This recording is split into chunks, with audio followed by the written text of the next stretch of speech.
Afternoon, all Russ boy here. Hope you are all well, fine and dandy and enjoying the rain.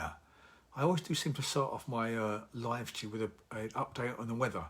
So if you ever want someone to be your weatherman, although it is always in the range of what's happened or rather what's about to happen, but I am reliably informed that the week after next we're going to go into a 2-week heat wave. I'm not sure what that means for us in the UK because a heat wave can be anything over 20.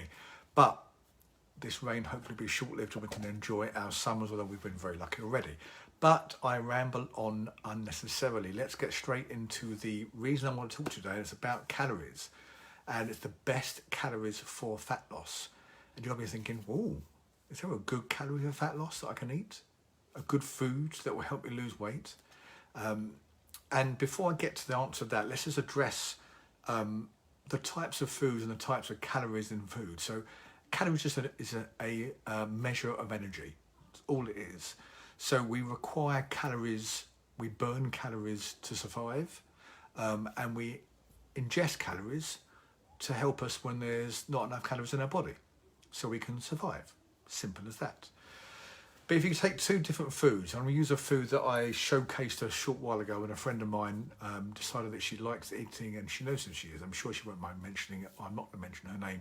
She's rather fond of pistachio nuts. Great, nothing wrong with those at all. But the quantity which she was having, I suggested to her that she could also equally have a number of chocolate digestives or Mars bars or a glass of wine, because all calories are equal. There isn't a good and bad calorie. 1 calorie in one food, pistachios, equals 1 calorie in chocolate digestives, equals 1 calorie in broccoli. However, the quantity of the food containing that 1 calorie will differ. So 1 calorie of broccoli may be that, fist size, 1 calorie of pistachios may be that, and 1 calorie of digestives may be that. I don't have the exact figures, but you can pretty much Google it and find it out for yourself.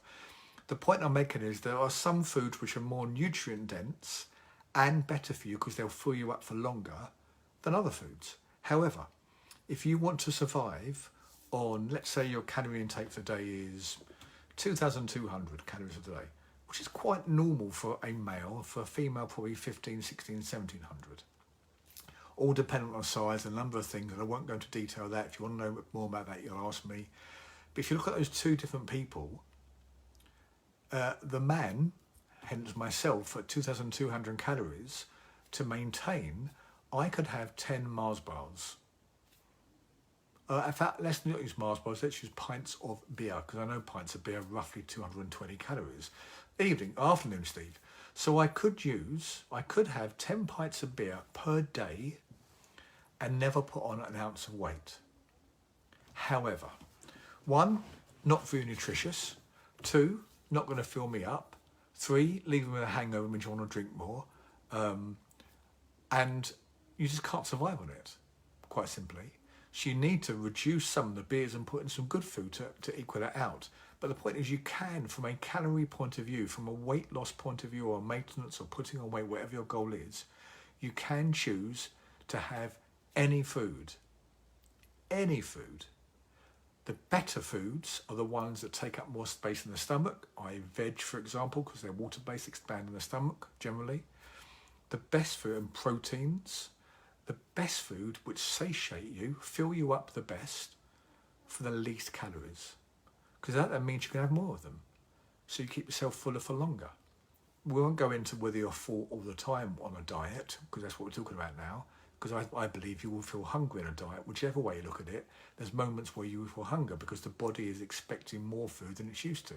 So the body sends out that message saying, I'm hungry. Even if your food is nutrient dense, you're going to be hungry. Accept that. So the point is, calories are calories. There's no good and bad calories. Sorry about that. But if you want to choose better calories, you're going to choose which are foods which are more nutrient dense and therefore will fill you up for longer. Therefore, you require less of them. And if you require less of them, it's going to put your body into a deficit. And if you're in a deficit, you'll lose weight. So the best food, the best calorie food for weight loss is any of them. But the best ones for filling you up are the more nutrient dense ones, because they will take up more space in your stomach, ultimately fill you up, and are generally better for you. Broccoli is better than beer. Beer tastes nice on the broccoli. Hey, that's life. Hope that makes sense. You got any questions about that? You want to know the best calories for you, the best way to work out your calories? You know what you got to do. You got to drop me a message. I will find them out for you. Those best calorie, the calorie limit for you. Whether you want to put on weight, maintain weight, lose weight, there is a number perfect just for you, and I have it if you drop me a message. Hope you have a great day. Enjoy yourselves. Enjoy this beautiful weather. But for now, Russ Boy out.